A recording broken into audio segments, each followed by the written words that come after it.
Hello everyone, आज जो हमारा चैप्टर है वो है जॉर्ज पंचम की नाक। इससे पहले माता का आंसर कंप्लीट हो चुका है। हमारे इस वीडियो में जो है पहले मैं बता देती हूँ, उसमें सबसे पहले आपका सारांश होगा, उससे रिलेटेड क्वेश्चन होंगे, देन उसके बाद बोर्ड में आए इम्पोर्टेंट क्वेश्चन आपके दिए हुए हैं। वीडियो से बने रहें क्योंकि बोर्ड की परीक्षा की सारी तैयारी हमारे चैनल पर है। स्टार्ट करते हैं। तो सबसे पहले प्रस्तुत पाठ में लेखक कमलेश्वर ने आज़ाद भारत के उन सरकारी तंत्र पर व्यंग किया है जिसने विदेशी महारानी एलिजाबेथ के भारत आने की खबर सुनकर उनके स्वागत सरकार की तैयारी में अपनी सारी हदें पार कर दी। यह भी न सोचा कि वे भारतीयों का शोषण करने में कोई कसर न छोड़ने वाले अंग्रेज ही मुखिया या वंशज हैं। सरकारी तंत्र द्वारा जॉर्ज पंचम की नाक को बचाने के लिए उसने कितने अपमानजनक कार्य किए, यही बताना इस व्यंग का मुख्य उद्देश्य है। तो सबसे पहले हम इसका पैराग्राफ देख लेते हैं। पैराग्राफ में क्या दे रखा है, उससे रिलेटेड क्वेश्चन क्या बनता है वो देखेंगे। तो रानी का भारत आगमन। इंग्लैंड की महारानी एलिजाबेथ अपने पति के साथ भारत, पाकिस्तान और नेपाल के दौरे पर आ रही थी। उनके आने का शंख इंग्लैंड में बज रहा था, पर उसकी गूंज भारत में सुनाई दे रही थी। अखबार उनके आने से संबंधित खबरों की कतरनों से भरी पड़ी थी और फोटोग्राफरों की फौज तैयार की जा रही थी। अखबारों में उनके परिवार से लेकर उनके सुरक्षाकर्मी, खानसामों, यहाँ तक कि उनके कुत्तों तक की जन्म पत्रियाँ तक छप रही थी। यहाँ तक कहा जा रहा था कि रानी जो हल्के नीले रंग का सूट पहनेंगी उसका कपड़ा भी भारत से ही गया है। सबसे ज़्यादा परेशानी उस दर्जी को थी जिसे रानी के लिए विभिन्न अवसरों के अनुसार सूट तैयार करने थे। वह समझ ही नहीं पा रहा था कि किस अवसर के लिए कैसे कपड़े तैयार किए जाएं। उसे कोई बताने वाला भी नहीं था और अगर वह रानी की पसंद के अनुसार कपड़े नहीं तैयार नहीं कर पाता तो क्या होगा, यह सोचकर वह चिंतित था। अब इससे रिलेटेड क्वेश्चन क्या है कि रानी एलिजाबेथ के दर्जी की परेशानी का क्या कारण था। उनकी परेशानी को आप किस प्रकार तर्कसंगत ठहराएंगे। तो रानी एलिजाबेथ की दर्जी की परेशानी का यह कारण था कि उसे किसी ने भी रानी की पोशाक संबंधित कोई निर्देश नहीं दिए थे। वह तय नहीं कर पा रहा था कि रानी हिंदुस्तान, पाकिस्तान और नेपाल के दौरे पर कब और क्या पहनेंगी। वह यह सोचकर परेशान था कि यदि वह रानी के मन मुताबिक पोशाक नहीं बनाएगा तो उसे दंड का भागी बनना पड़ेगा। उसकी यह परेशानी तर्कसंगत थी क्योंकि वह शाही दर्जी था और उसके परिवार की जीविका का एकमात्र साधन यही था कि उसके अतिरिक्त वह चाहता था कि वह रानी के लिए जो पोशाक बनाए उसे देखे जाने पर उसका नाम और प्रसिद्धि हो। अब एहतियात क्या बरतनी है। सामान्य जो विद्यार्थी होते हैं इस प्रश्न का उत्तर देते समय केवल दर्जी की परेशानी का कारण बताते हैं, पर यहाँ उन्हें उनकी परेशानी की तर्कसंगतता को भी स्पष्ट करना है कि क्या कारण था। अब नाक की समस्या। दिल्ली की तो काया पलट होने लगी। उसी समय एक हादसा हुआ। इंडिया गेट के सामने लगी जॉर्ज पंचम की मूर्ति से नाक अचानक गायब हो गई। उस नाक के लिए अधिकारियों की एक मीटिंग बुलाई गई जिसमें एक मूर्तिकार को बुलाया गया। मीटिंग में सर्वसम्मति से यह निष्कर्ष निकाला गया कि रानी के आने से पहले मूर्ति पर नाक लगा दी जाएगी। मूर्तिकार ने पत्थर की जानकारी के लिए पुरातत्व विभाग से जानकारी मांगी, परंतु पुरातत्व विभाग ने भी फाइलों के पेट चीर डाले पर पत्थर का पता नहीं लगा पाए। अंत में एक विशेष कमेटी बनाकर नाक की सारी जिम्मेदारी उस पर डालकर सबने अपने कर्तव्यों की इतिश्री कर दी। तो कमेटी के द्वारा और पुरातत्व विभाग, ये आप इसका ध्यान रखना। क्वेश्चन जो बनता है वो है, नई दिल्ली में सब कुछ था, सिर्फ नाक नहीं थी। नई दिल्ली की काया पलट के लिए क्या प्रयत्न किए गए। तो नई दिल्ली की काया पलट के लिए निम्नलिखित प्रयत्न किए गए। बहुत इंपॉर्टेंट क्वेश्चन है।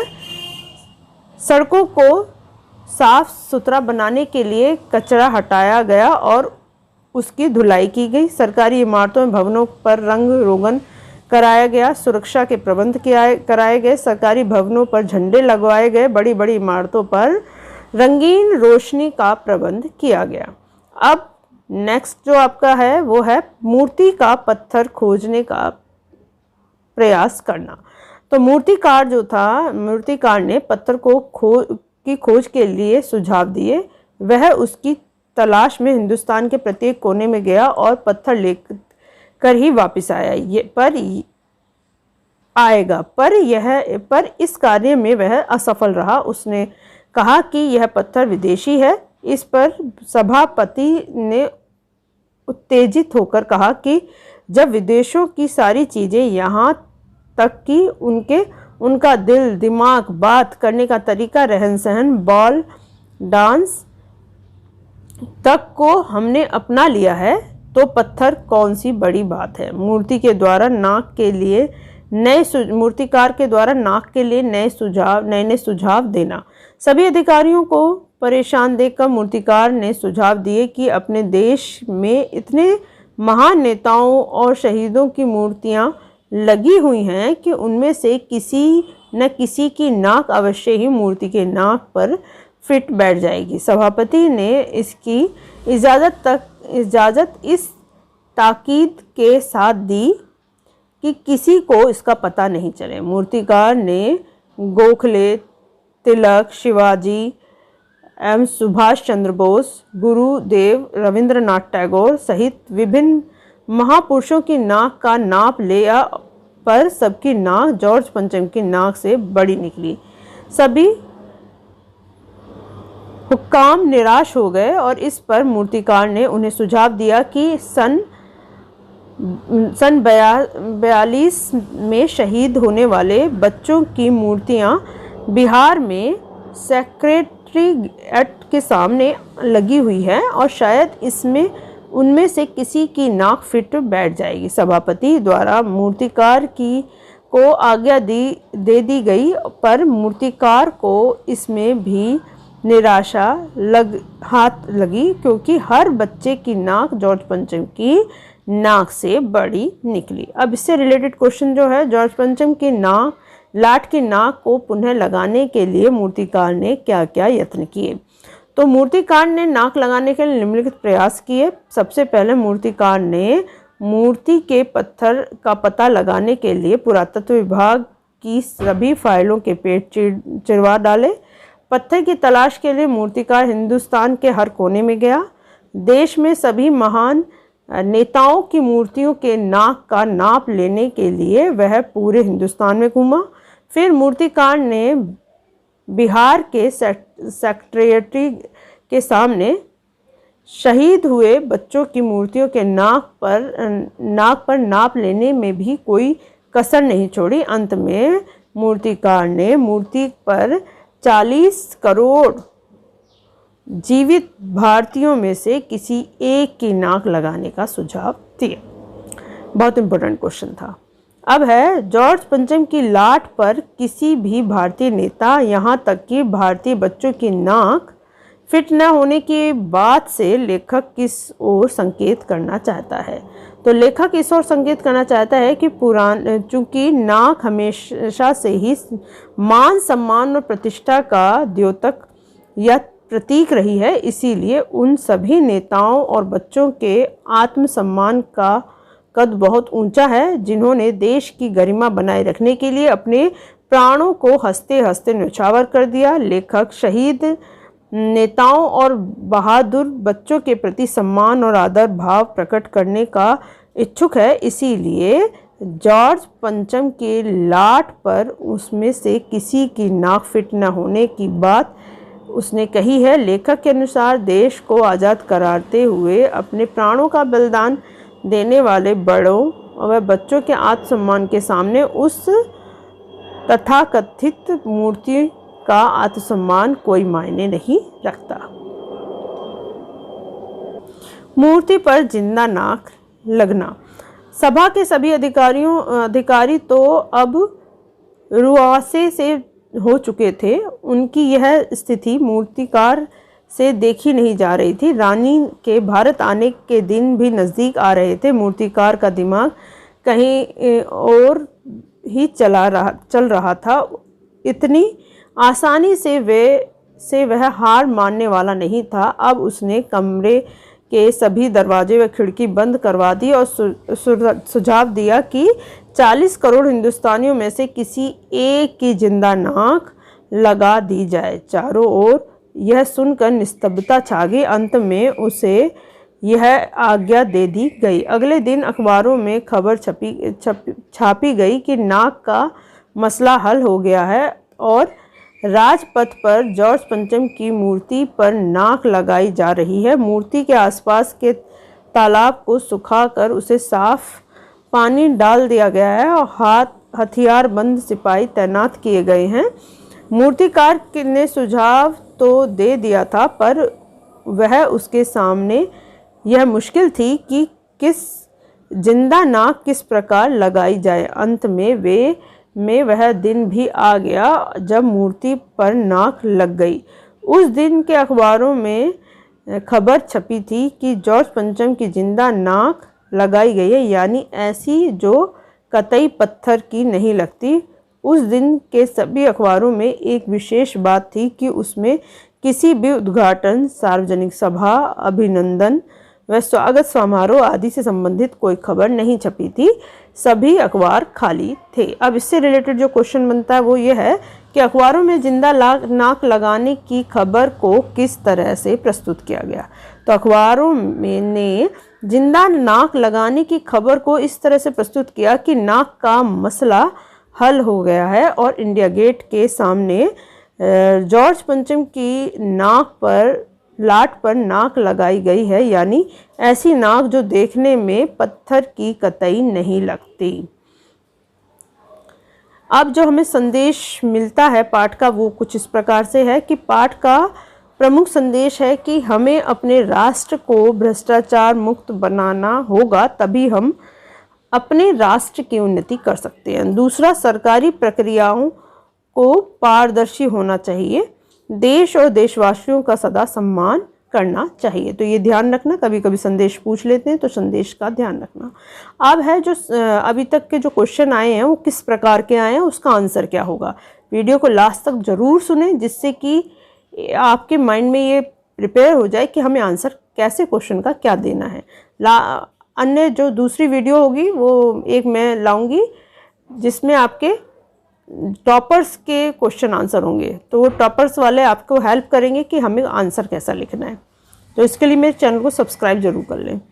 अब जॉर्ज पंचम की नाक पाठ के माध्यम से लेखक ने समाज पर क्या व्यंग किया है। तो जॉर्ज पंचम की नाक पाठ के माध्यम से लेखक ने समाज पर यह व्यंग किया है कि देशवासी स्वतंत्रता के पश्चात भी मानसिक रूप से उन अंग्रेजों के गुलाम बने हुए हैं जिन्होंने हमारा शोषण कर हम पर अनेकानेक और अत्याचार किए हैं। देश के महान नेताओं और शहीद बच्चों की नाक लगाने की अनुमति देना इस बात का द्योतक है कि सरकारी तंत्र अपना आत्मसम्मान व आत्मगौरव भुला बैठे हैं। उसे स्वाधीनता सेनानियों के त्याग और समर्पण की कोई परवाह नहीं है। हमारे देश में सरकारी तंत्र में जॉर्ज पंचम की नाक के प्रसंग में जो चिंता और प्रतिक्रियाएं हुई वह उनकी किस मानसिकता का प्रतीक है।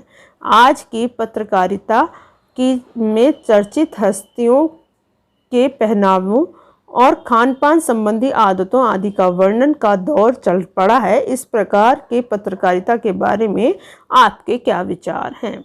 तो आजकल की जो पत्रकारिता में चर्चित हस्तियों के पहनने और खान पान संबंधित आदतों का आदि का वर्णन के दौर चल पड़ा है। हमारे विचार से इस प्रकार की पत्रकारिता केवल मनोरंजन के लिए है, क्योंकि इससे न ही कोई लाभ और न ही कोई प्रेरणा मिलती है। इस तरह की पत्रकारिता में कई बार ऐसे चरित्र को महत्व दे दिया जाता है जो मात्र प्रसिद्धि के लिए असंगत कार्य करने लगता है।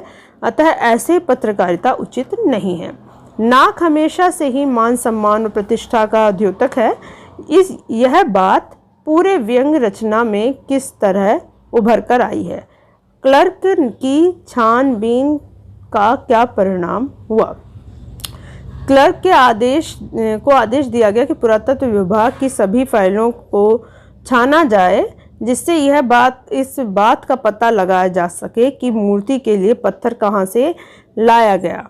आदेश मिलने पर उसने पुरातत्व विभाग की सभी फाइलों के पेज चीर दिए, पर उसे पत्थर के बारे में जानकारी मिलने में असफलता मिली। अंत में कमेटी ने रिपोर्ट लाकर समिति को सौंप दी और बयान दिया कि फाइलें सब कुछ हजम कर दिया। अच्छा, अब नेक्स्ट क्वेश्चन है, एलिजाबेथ ने भारत आगमन पर इंग्लैंड और भारत दोनों स्थानों पर हलचल मच गई। उनके इस दौर का असर किन किन पर पहुंचा? तो रानी एलिजाबेथ के आगमन से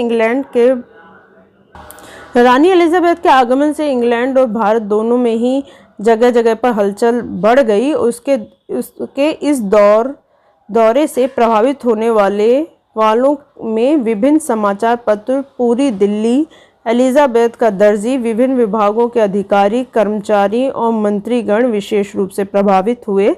अखबारों में रानी एलिजाबेथ, प्रिंस फिलिप और उनके नौकरों, बावर्चियों, अंगरक्षकों तथा कुत्तों की जीवनी तथा फोटो छपे। राजधानी दिल्ली में तहलका मच गया। सरकारी तंत्र दिल्ली की साफ और सुंदर तस्वीर प्रस्तुत करना चाहते थे। वे सड़कों की साफ सफाई करने, सरकारी इमारतों पर रंग रोगन कर उनको चमकाने आदि के लिए परेशान थे। इसके अलावा अन्य तैयारियों के लिए अफसरों तथा मंत्रियों की परेशानी तो देखते ही बनती थी, क्योंकि जॉर्ज पंचम की लाट की टूटी नाक जोड़ने का प्रबंध उन्हें जो करना था।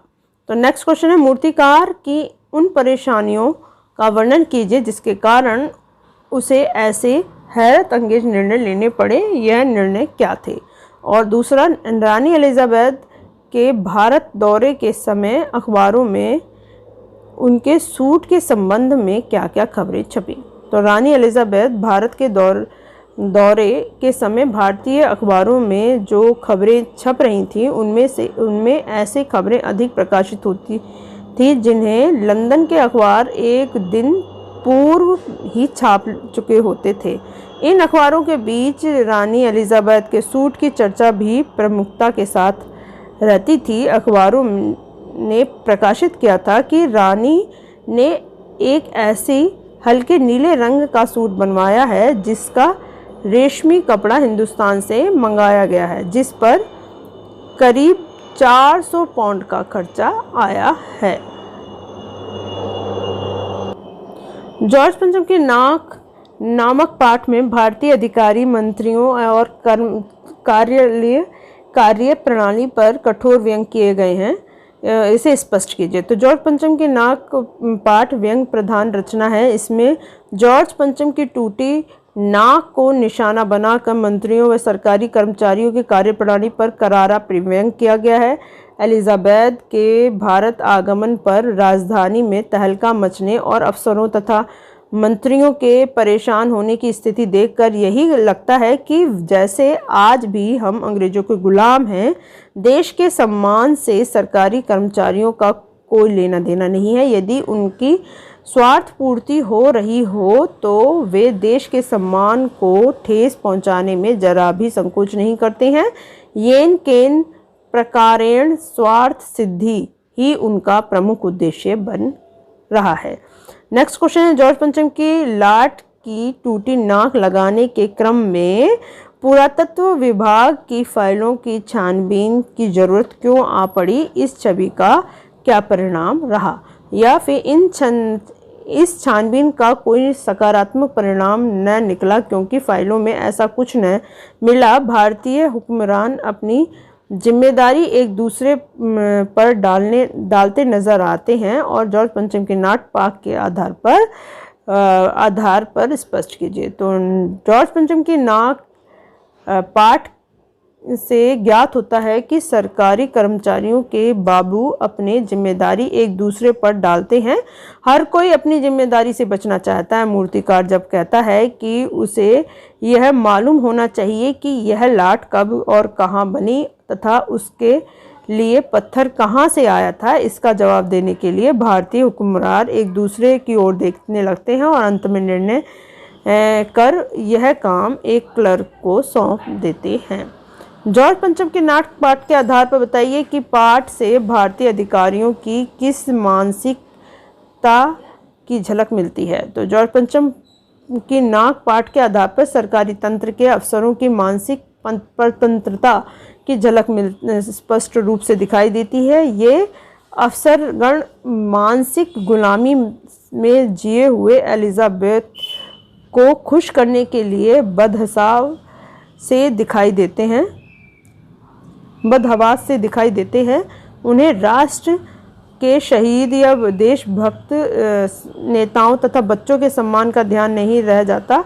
वे लाट पर जिंदा नाक लगाने में तनिक भी आपत्ति नहीं दिखाते हैं। वे देश की मर्यादा और भारतीयों के स्वाभिमान को ताक पर रख देते हैं। नेक्स्ट है कि इंग्लैंड के अखबारों में छपने वाले उन खबरों का उल्लेख कीजिए जिसके कारण हिंदुस्तान में सनसनी फैल रही थी और जॉर्ज पंचम की नाक की सुरक्षा के लिए क्या क्या इंतजाम किए गए।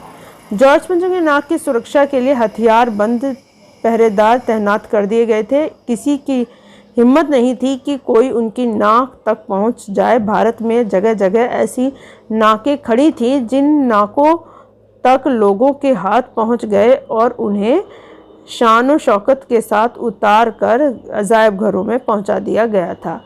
जॉर्ज पंचम की नाक की रक्षा के लिए गश्त भी लगाई जा रही थी ताकि नाक बची रहे।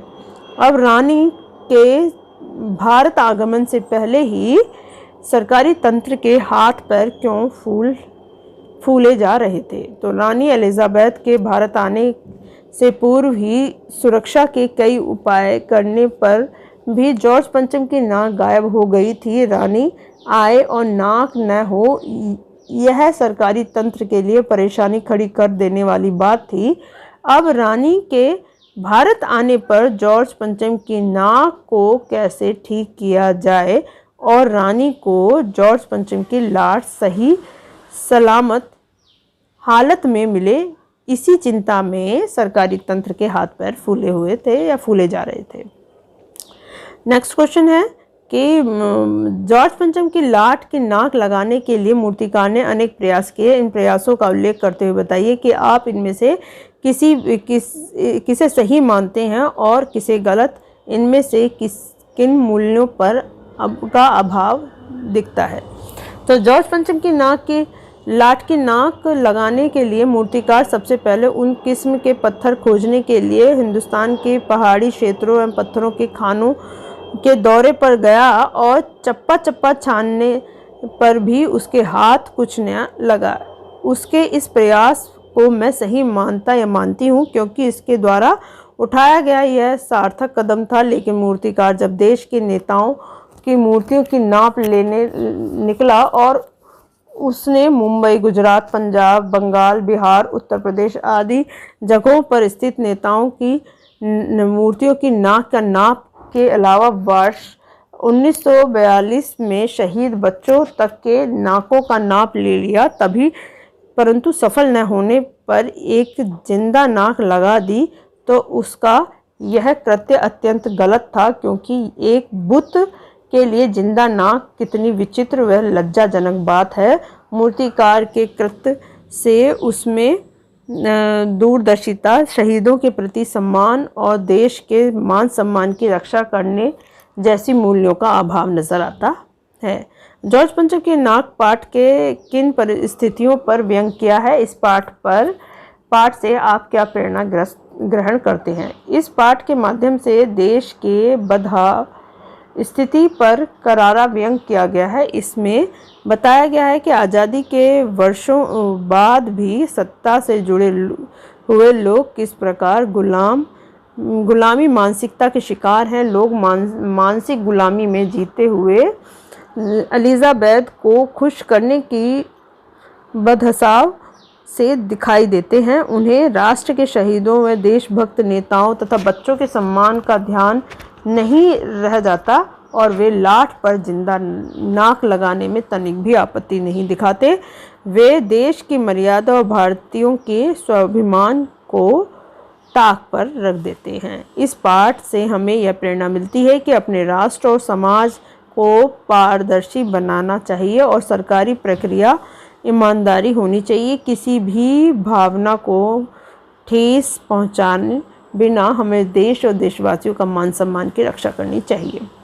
पुरातत्व विभाग की फाइलों को क्यों छाना गया? क्या समस्या का समाधान इसमें संभव है? पुरातत्व विभाग की फाइलों को छानबीन करने के पीछे मुख्य कारण है कि मूर्तिकार जानना चाहता था कि मूर्तियों के लिए पत्थर कहाँ से लिया गया है और मूर्ति की लाट कब बनाई गई है। और इस संबंध में कमेटी ने आदेश दिया था कि पुरातत्व विभागों की फाइलों में इन जानकारी की खोजा जाए। इससे समस्या का समाधान संभव नहीं था, क्योंकि फाइलों की छानबीन करने पर नाक या मूर्ति से संबंधित कोई भी जानकारी नहीं मिली। अब है रानी एलिजाबेथ ने भारत आगमन के समय अखबारों में क्या क्या छप रहा था। रानी एलिजाबेथ के भारत आगमन पर अखबारों में यहाँ की आने वाली शाही तैयारियों की चर्चा बड़े ही जोर शोर से हो रही थी। रानी किसी अवसर पर क्या पहनने वाली हैं, उनकी पोशाक का कपड़ा कहाँ से मंगवाया गया है और वह किस रंग का है, इन सब की चर्चा से अखबार भरे रहे थे। और रानी की जन्मपत्री के साथ साथ प्रिंस फिलिप के कारनामों व शाही नौकरों, बावर्चियों, खानसामों और उनके रंगरक्षकों से अतिरिक्त उनके साथ रहने आने वाले कुत्तों की जीवनियाँ भी अखबार में छप रही थी। शंख इंग्लैंड में बज रहा था तो गूंज हिंदुस्तान में सुनाई दे रही थी। इस प्रकार से आपका ये सारा कंप्लीट हो गया है और इसी से रिलेटेड क्वेश्चन आएंगे। अगर आपने इस ढंग से देख लिया है पूरा तो आप हर क्वेश्चन का आंसर दे सकते हैं। चलिए अब नेक्स्ट वीडियो मिलते हैं, जो कि होगा साना साना हाथ जोड़े। उससे रिलेटेड जितने भी क्वेश्चन हैं आपको दिए जाएंगे, पाठ का सारांश होगा। आज के लिए बस इतना ही। धन्यवाद।